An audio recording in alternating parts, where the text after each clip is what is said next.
So, are you ready to transform your week and supercharge your productivity? Well, today I will be sharing with you a step-by-step on how I am going to do my weekly planning using the Jibun Techo planner kit. But before we jump in, if you are someone who thrives on planning, adores productivity, and can't resist the allure of well-organized life, please hit the subscribe button and also the notification bell so that you won't miss the planning tips and tricks, organization hacks, and all the inspiration that we have in store for you. So now let's straight dive into the first step on my weekly planning with Jibun Techo.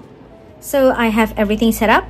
This is my Jibun Techo, which I use as my weekly planner, and this is my reference planner where I have my goals and vision according to the role in my life.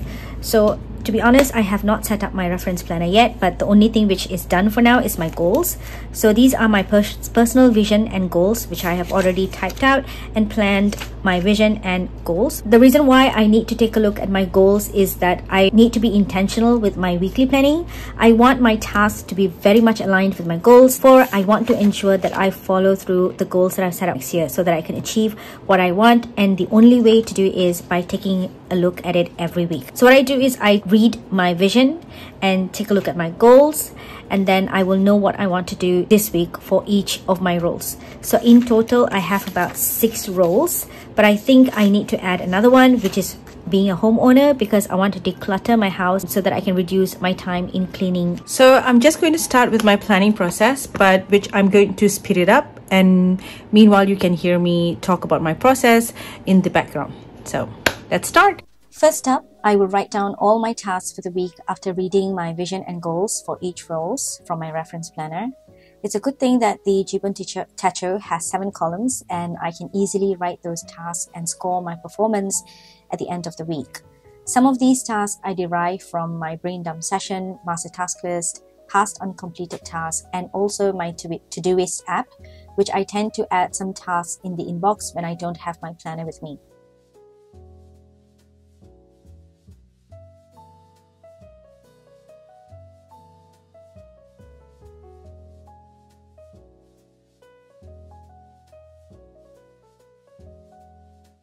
So now that I've written my goals, I will begin to fill up the days with my commitments based on the goals that I've just set. This way, I am prioritizing my goals and allocating some time to work on them.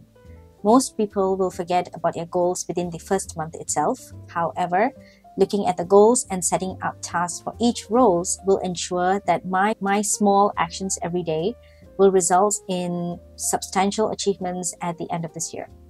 Since I don't like boring calendars, I love to add some stickers and use highlighters to differentiate the tasks. I also take a look at my digital calendar and my monthly draft plan to fill up my appointments for the week. I say draft because whenever I'm having some extra time, let's say I'm waiting in the car to pick up my daughter from school, I will draft my monthly to-dos. I don't follow this 100% because there are a lot of things that have changed by the time it comes to the actual monthly planning, but I do save time because I've already laid out some basics on my month based on the family members' activity. Now it's just me filling up in my weekly plan and make any necessary changes. I block my time for deep working session, admin time, cooking, homework with my daughter, my review session, and so on, which I use highlighters to differentiate each task. When I'm doing this planning, one thing I realize is that I don't write down my breaks in my planner. So every time I have this empty space in my planner, I feel guilty for leaving it empty.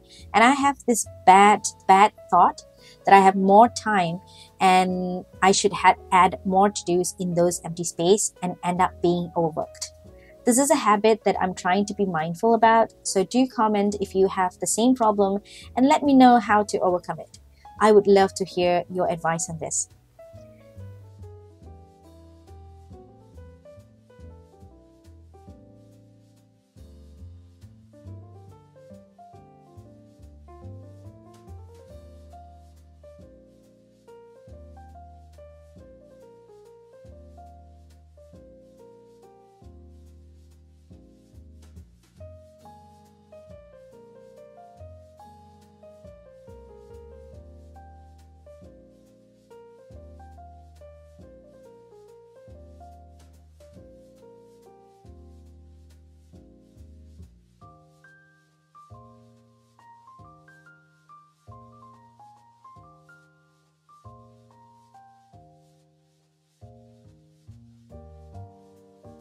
Next, I list out my weekly tasks on the left column. These tasks are to be completed during my admin time.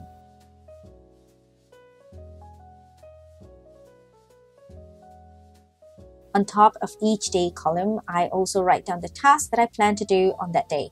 By writing down these tasks beforehand, it helps me to plan daily with ease using my daily planner.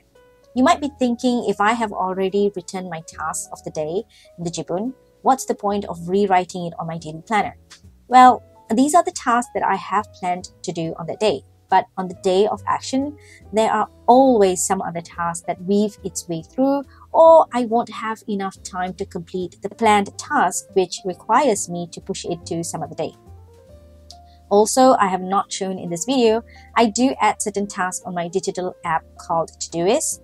These are the tasks that will remind me at certain time to complete when I'm out and about. And that's it. I hope you have enjoyed today's video. I'm still tuning my weekly routine because every week I find some gaps that I would like to fine-tune so that I will be able to handle my month, my week, and days with intention.